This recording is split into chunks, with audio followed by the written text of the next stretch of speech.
अगर तुम जंगल के बीच खड़े हो और हवा अचानक रुक जाए, पत्तों की सरसराहट बंद हो जाए और फिर कोई धीरे से तुम्हारा नाम ले, तो समझ लेना तुम रानी बन पहुंच चुके हो। काठमांडू के किनारे बसा रानी बन का जंगल दिन में बस एक शांत सा फॉरेस्ट लगता है, लेकिन रात होते ही यहाँ की जमीन जैसे अपनी सांसें बदल लेती है। इस जंगल के बीच एक बहुत पुराना, बहुत बड़ा पेड़ है। लोग कहते हैं कि यही पेड़ इस कहानी की शुरुआत भी है और अंत भी। सालों पहले इसी जंगल के पास एक जवान लड़की की लाश मिली थी। चेहरा पहचान के बाहर था, कपड़े फटे हुए थे और पैर उस पेड़ की जड़ों के पास थे। पुलिस ने कहा कि जानवर का काम होगा, पर गांव वालों ने उस रात कुछ और देखा था। उन्होंने सुना था एक औरत की चीख, इतनी तेज नहीं बल्कि इतनी दर्द भरी कि जंगल चुप हो गया था। उसके बाद से कुछ अजीब सा होने लगा। रात के बाद रात लोगों ने उस पेड़ के पास एक सफेद साया देखा।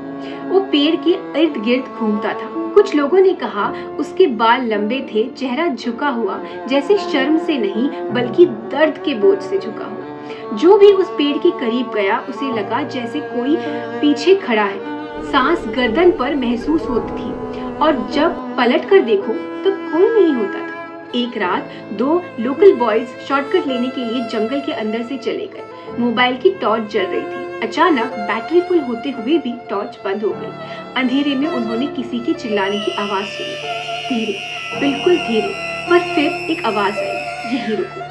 सिर्फ एक लड़का भाग पाया, दूसरा सुबह पेड़ के पास मिला, जिंदा पर आंखें खुली हुई और आवाज हमेशा के लिए खामोश। डॉक्टर्स ने कहा शॉक था, गांव वालों ने कहा उसने उसे देख लिया था।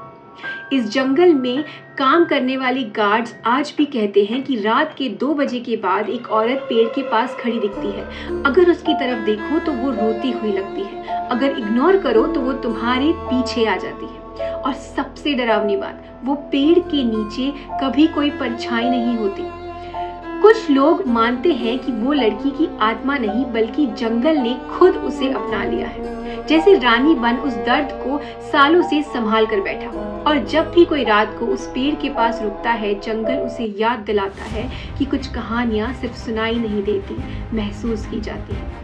आज भी लोकल कहते हैं अगर तुम रानी बन में रात को हो और अचानक हवा बिल्कुल ठंडी हो जाए और तुम्हें लगे कोई तुम्हारा हाथ पकड़ने वाला है, तो समझ लेना कि तुम्हारे पीछे कौन खड़ा है। आई होप आपको ये वीडियो पसंद आया हो। अगर हाँ तो लाइक और कमेंट जरूर कीजिएगा। ऐसे ही और वीडियोस के लिए please subscribe to my channel Shubhada Chaurasia.